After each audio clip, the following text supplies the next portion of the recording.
Program with me now, Assistant Science Minister Karen Andrews. Minister, thanks for your time. What's your reaction to some of your colleagues who are pushing for changes to the superannuation policy, which you've just taken to the people only a bit over a week ago? Is that appropriate to be talking about changes to a policy that's just been voted on at the election? Well, Kieran, you've touched on a very important point, and that is that our policy in relation to superannuation was one that we did take to an election. We've won that election. We have a majority government, so it's clear that we have a mandate to proceed with those changes to superannuation. Now, one of the issues that we need to grapple with is the election outcome, what that has meant for us in terms of future policy development. Now, superannuation, of course, was one of the issues that we took to the election, and it's fair to say that people who were going to be adversely affected by the changes, or believed that they may at some time be adversely affected by the changes, were concerned, and they rightly raised those concerns with their individual members and candidates. But we did take a policy, a very clear policy, on superannuation to the election, and we do have a mandate to proceed with those changes.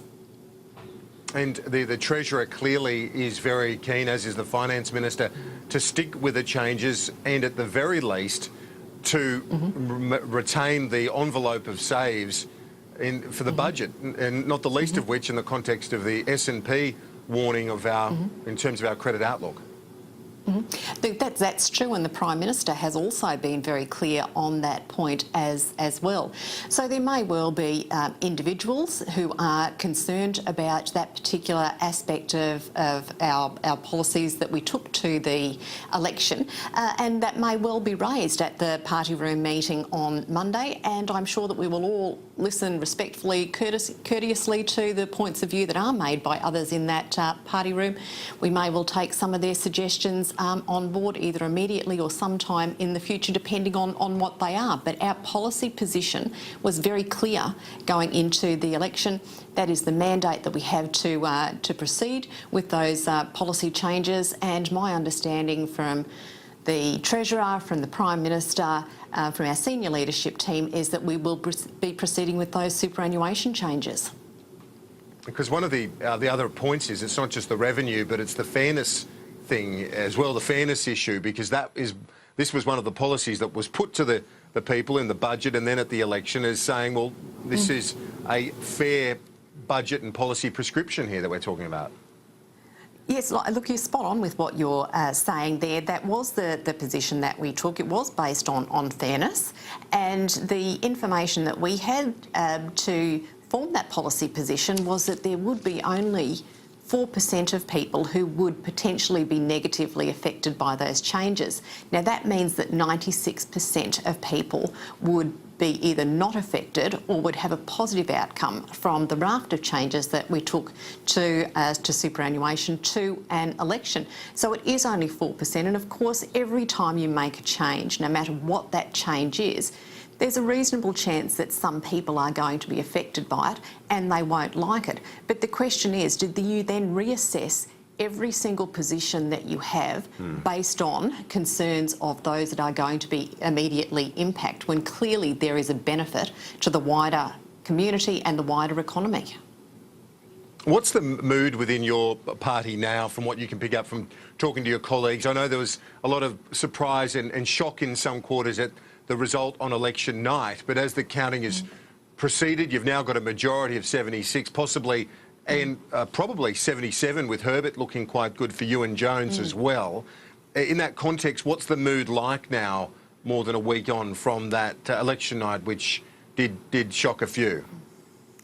Well, we're obviously very disappointed and sad for those colleagues that were not successful at the election. So for the members that contested their seats and didn't win, obviously our heart goes out to them on a personal level. And from a political point of view, we would have clearly like to have retained those seats. We had a lot of candidates that were hopeful that they would secure seats. We have picked up an extra couple of seats, and that's great. But from my colleagues, it's now okay. Well, we're in a position we're able to form majority government.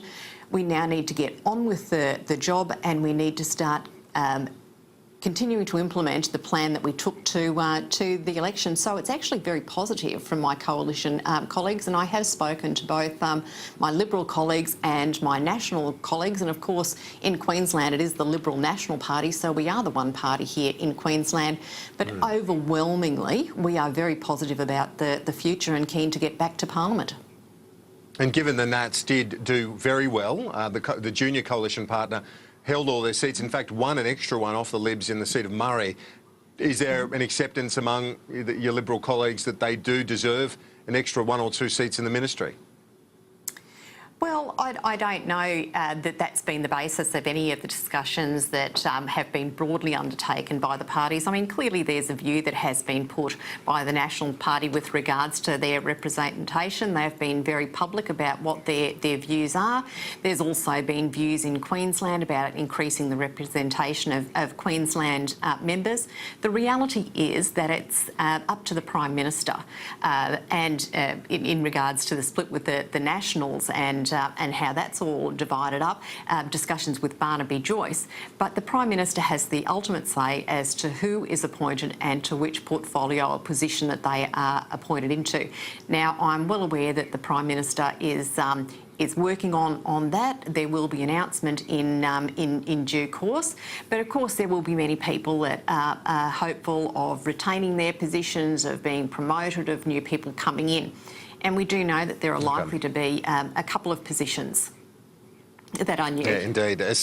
Assistant Science Minister Kieran Andrews, appreciate your time this morning. We'll talk to you soon. A quick break.